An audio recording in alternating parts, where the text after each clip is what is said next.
ಜೋಯಿಡಾ ತಾಲೂಕಿನ ಪಣಸೋಲಿ ಗೌಳಿವಾಡದಲ್ಲಿ ಧರೆಗುರುಳಿದ ಬೃಹತ್ ಮರ, ಮನೆ ಮತ್ತು ಕೊಟ್ಟಿಗೆ ಜಖಂ, ಆಕಳು ಸಾವು, ಇಬ್ಬರಿಗೆ ಗಾಯ. ಬೃಹತ್ ಗಾತ್ರದ ಮರವೊಂದು ಧರೆಗುರುಳಿ ಮನೆ ಮತ್ತು ದನದ ಕೊಟ್ಟಿಗೆ ಜಖಂಗೊಂಡು ಕೊಟ್ಟಿಗೆಯಲ್ಲಿದ್ದ ಆಕಳೊಂದು ಸಾವನ್ನಪ್ಪಿ ಮನೆಯಲ್ಲಿದ್ದ ಪತಿ ಮತ್ತು ಪತ್ನಿಗೆ ಗಾಯವಾದ ಘಟನೆ ಜೋಯಿಡಾ ತಾಲೂಕಿನ ಪಣಸೋಲಿಯ ಗೌಳಿವಾಡದಲ್ಲಿ ನಡೆದಿದ್ದು, ಈ ಬಗ್ಗೆ ಇಂದು ಸೋಮವಾರ ಬೆಳಿಗ್ಗೆ 9 ಗಂಟೆ ಸುಮಾರಿಗೆ ಮಾಧ್ಯಮಕ್ಕೆ ಮಾಹಿತಿ ಲಭ್ಯವಾಗಿದೆ.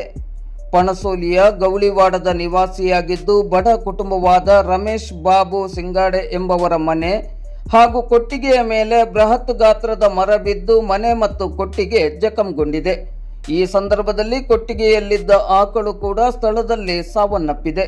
ಮನೆಯಲ್ಲಿದ್ದ ರಮೇಶ್ ಬಾಬು ಸಿಂಗಡೆ ಹಾಗೂ ಅವರ ಪತ್ನಿ ಜನ್ನಿ ರಮೇಶ್ ಸಿಂಗಡೆ ಅವರಿಬ್ಬರಿಗೂ ಸಣ್ಣ ಪುಟ್ಟ ಗಾಯಗಳಾಗಿದೆ. ಈ ಘಟನೆಯಿಂದ ಆರ್ಥಿಕವಾಗಿ ತೀವ್ರ ಸಂಕಷ್ಟದಲ್ಲಿರುವ ಈ ಕುಟುಂಬಕ್ಕೆ ತುಂಬಲಾರದ ಹಾನಿಯಾಗಿದ್ದು, ಜೋಯಿಡಾ ತಾಲೂಕಾಡಳಿತ ಸೂಕ್ತ ಪರಿಹಾರವನ್ನು ನೀಡುವ ನಿಟ್ಟಿನಲ್ಲಿ ಅಗತ್ಯ ಕ್ರಮವನ್ನು ತುರ್ತಾಗಿ ಕೈಗೊಳ್ಳಬೇಕಾಗಿದೆ. ಮನೆ ಹಾಗೂ ಕೊಟ್ಟಿಗೆ ಎರಡು ಜಖಂಗೊಂಡಿರುವುದರಿಂದ ಮುಂದೆ ಏನು ಎತ್ತ ಎಂಬ ಕೊರಗಿನಲ್ಲಿ ದಿನ ಕಳೆಯಬೇಕಾದ ಸ್ಥಿತಿ ನಿರ್ಮಾಣವಾಗಿದೆ. ಇನ್ನು ಗೌಳಿವಾಡದಲ್ಲಿ ವಾಸವಿರುವ ಗೌಳಿ ಸಮುದಾಯದವರ ಇನ್ನೂ ಅನೇಕ ಮನೆಗಳಿದ್ದು, ಇಲ್ಲಿ ಬಹಳಷ್ಟು ಆತಂಕಕಾರಿ ಮರಗಳಿರುವುದರಿಂದ ಅವುಗಳ ತೆರವಿಗೆ ಅರಣ್ಯ ಇಲಾಖೆ ಉಪಯುಕ್ತ ಕ್ರಮವನ್ನು ಕೈಗೊಳ್ಳಬೇಕಾಗಿದೆ. ಇಲ್ಲವಾದಲ್ಲಿ ಮತ್ತಷ್ಟು ಇಂತಹ ಅವಘಡಗಳು ನಡೆದರೂ ಅಚ್ಚರಿ ಪಡಬೇಕಿಲ್ಲ.